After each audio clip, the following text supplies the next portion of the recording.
It's Fernando Ruiz Art. Hi everybody, and we are looking at a picture that I drew, of course, of my great nephew Charlie. So today what we're going to do is we are going to color Charlie in, or at least most of them, especially his skin. So people are always curious about coloring skin accurately. So that's why we talk about it as often as we do. And this one's a little different than the usual skin tone demo because we're dealing with a real person. Charlie is under a year old, but that still qualifies him as a real person. Excuse me.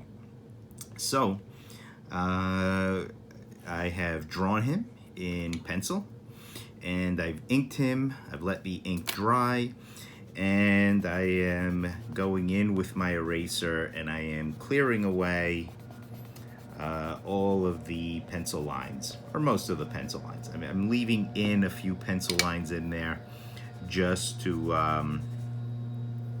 kind of define the shape a little bit. Like there's a few little pencil lines around the nose area and the eyes too.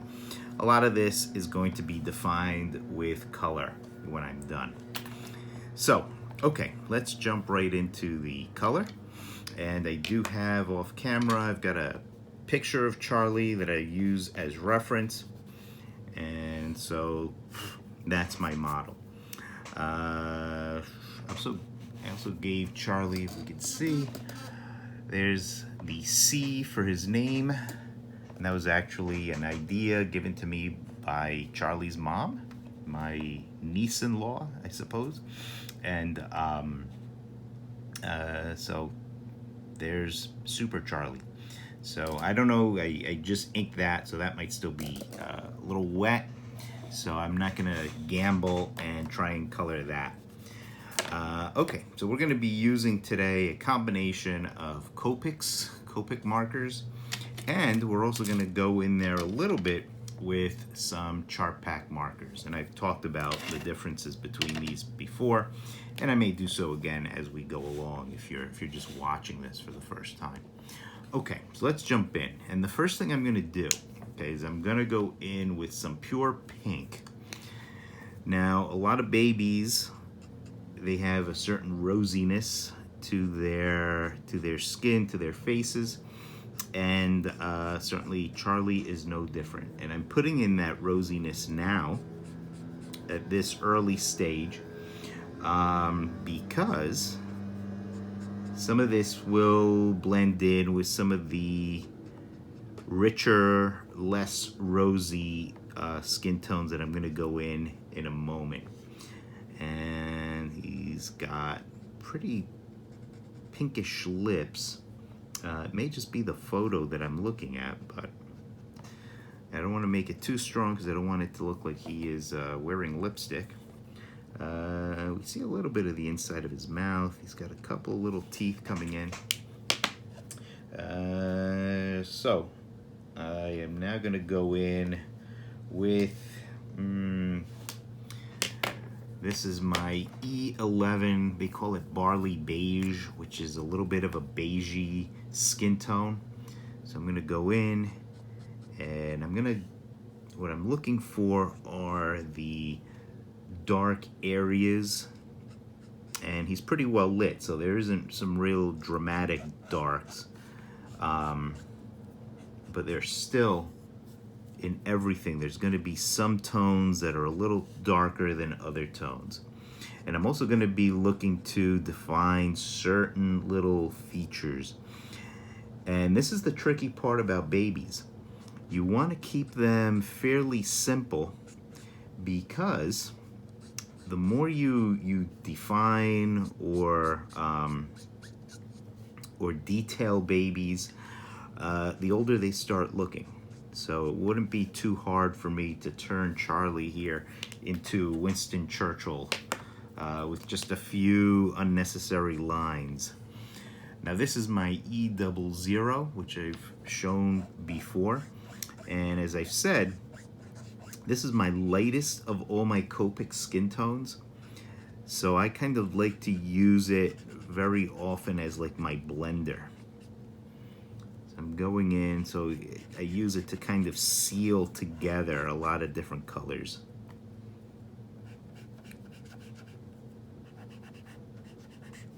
This is actually my take 2 on Charlie. I did a trial run with Charlie. I did a test with him, and it was okay. But you know, I think I'm on surer ground now.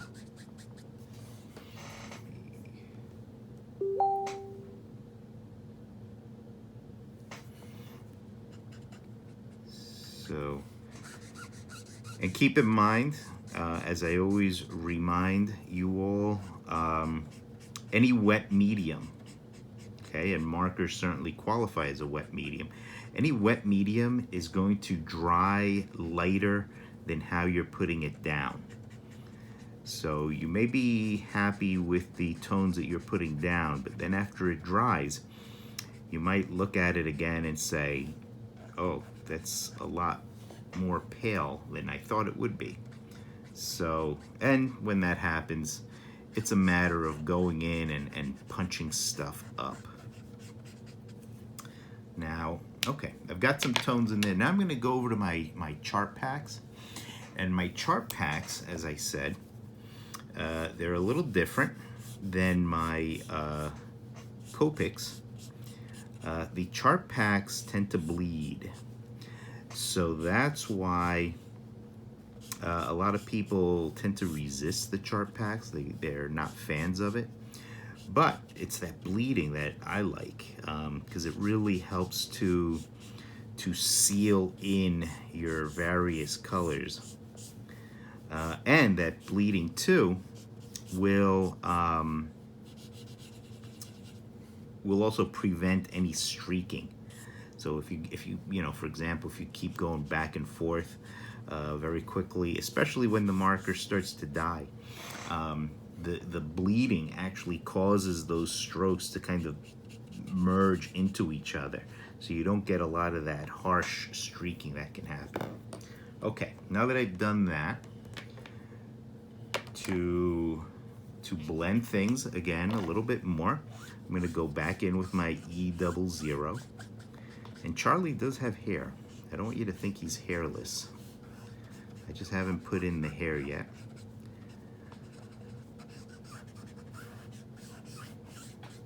So he has I'm gonna leave some white, so give him a nice rounded forehead. And Charlie's hair seems to be like a light brownish.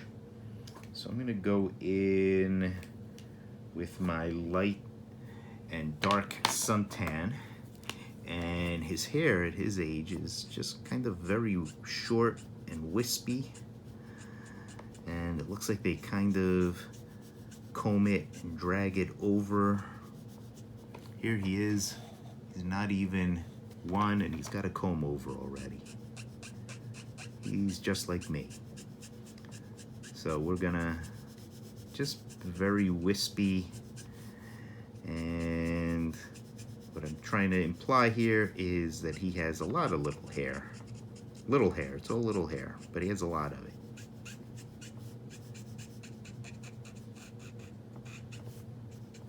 He also has some wispy little eyebrows. So his eyebrows are like these little strands. And now I also want to punch up his hair a little bit because he does have some darker strands. I'm gonna go in, and this is my dark suntan, so this is gonna be a little bit darker than what I was playing with before. And I wanna keep things nice and light. I don't wanna go in too solid. Keep things nice and light, and then get just a little darker. And this is my E18, which is my copper color. And this will give me a few really dark strands. And because Charlie has brown eyes, I'm gonna go in Use a little bit of this copper to go in with his eye. Now, one thing about eye color, and I talk about this if you watch my video on eyes, your eyes tend to be darker towards the top than they do towards the bottom. So I'm going in with this dark brown. This is actually a burnt umber, and I'm gonna just color in the tops of Charlie's irises, and then I'm gonna go in with my dark suntan, which is a very light brown, and I'll do the bottoms of his irises, and that'll make his irises look like they're getting lighter as we go lower on him, lower on the eyes. So I'm gonna go in, just give him a few more little wispy hairs, and Charlie's almost there. At least with his skin tone, he's almost there. And I'm just gonna, even at this point, I could see some stuff is drying and getting lighter. So what I wanna do is I wanna go in and punch some stuff up. So I wanna go with my Copic flesh tone, which is a little bit of a redder, a little bit of a warmer flesh tone. And I'm gonna use this to heat up a couple of zones here in his face. And even some of that pink that I started with, I don't know if you can tell, but that's, it's fading. It's getting softer already. Again, this stuff, when it dries very light. And I might even go in with the pink and bring back some of that rosiness and bring out his little nose, the side of his little nose, the tops of his cheek, the underside of his cheek, corners of his mouth, a little bit of the underside of his cheek there, of his lower lip, and then again go in with my E00 and close it up, seal it up, make everything look like it's all part of the same skin. Unify all these different colors and tones that I'm putting in there so that he looks like a soft human baby. Let me go in with my E02 and just bring out the underside of his nose here a little bit. And this ear, warm that up. So we're getting pretty close. So at this point, I would just go in and punch up some tones in Charlie. Go in maybe with some of my darker skin tones and make things a little bit rosier in some places. And of course, always go in and blend. So that is our baby skin tones for the day. What do you think? He should be on a Gerber bottle. What do you think? You like my skin tones? Any questions, any problems? As always, put them down in the comments section below. If you enjoyed this, please click like. And don't forget to subscribe. Make sure you are subscribed if you think you are. And I will see you in the next video. Thanks a lot, everybody. Bye-bye. And as always, keep drawing.